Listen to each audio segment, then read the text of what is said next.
মূলত HTML5 প্ল্যাটফর্মকে করা হয়েছে যুগোপযোগী এবং আধুনিক। ফলে এই প্ল্যাটফর্মে নতুন নতুন যেসব ফিচার সংযোজিত হয়েছে, যেটি কিনা অন্যান্য থার্ড পার্টি সফটওয়্যার বা টুলস ছাড়াই এখানে ভিডিও চালানো যায়, অডিও চালানো যায়। তো এখন যে প্রজেক্টটি দেখাবো সেখানে মূলত এরকমই একটি বিষয়, যেখানে আপনি এই HTML5 এর কোড ব্যবহার করে আপনি ভিডিও চালাতে পারেন। তো এই সোর্স কোডটি আমরা এখানে রয়েছে নোটপ্যাডে, আর এটি কপি করে আমরা ড্রিমওয়েভারে নিয়েছি। আমরা অ্যাট এ গ্লান্সে একটু প্রিভিউ দেখে নেই, যেটি প্রিভিউটা কেমন দেখাচ্ছে। লক্ষ্য করুন, এখানে একটি প্লেয়ার দেখতে পাচ্ছি এবং একটি প্লেয়ারের মধ্যে প্লে বাটন আছে। আমি যদি ক্লিক করি, লক্ষ্য করুন অলরেডি ভিডিওটি ওপেন প্লে হচ্ছে এবং এটি সাউন্ডও আছে। তো চমৎকারভাবে একটি ভিডিও প্লে হচ্ছে।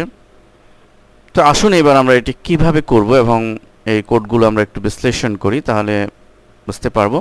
তো এখানে কোডের মধ্যে যেটি রয়েছে, যখন ভিডিও ওয়াইড এখানে 520x340, আমরা এই ভিডিওর যে ওয়াইড অ্যান্ড হাইট এখান থেকে ডিফাইন করে দিব, যেটি আমরা চাই কন্ট্রোলের।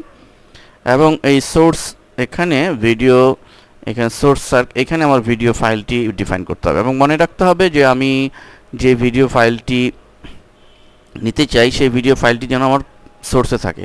লক্ষ্য করুন এই নামে কিন্তু একটি সোর্স ভিডিও ফাইল আমার এখানে আছে, দেখুন এই ফাইলটি।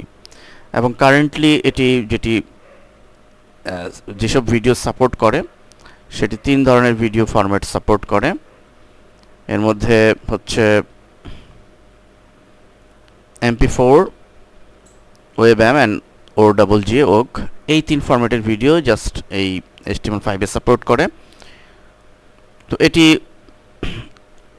আমরা এই ভিডিও ফাইলটি এই ফরম্যাট হওয়াতে এটি সাপোর্ট করেছে এবং এটি আমাদের যথাযথভাবে ডিসপ্লে হয়েছে। অর্থাৎ এখানে আমার রুটে রাখতে হবে, অথবা আমি যদি কোনো ফোল্ডারে রাখি তাহলে আমার এই ফাইলটিকে অবশ্যই সেই নির্দিষ্ট ফোল্ডারেই সেভ করে রাখতে হবে। তো এখানে নির্দিষ্ট নামটি যদি আমি এখানে ডিফাইন করে দেই তাহলে আমার ভিডিওগুলো চলবে। এটি মূলত কোনো কোড নয়, এটা আমরা জাস্ট এখানে বোঝানোর জন্য দিয়েছি যে দেয়ার আর 3 supported video formats for the video element. এই 3টি ফরম্যাটে সাপোর্ট করে। মূল কোডগুলো হচ্ছে এখানে।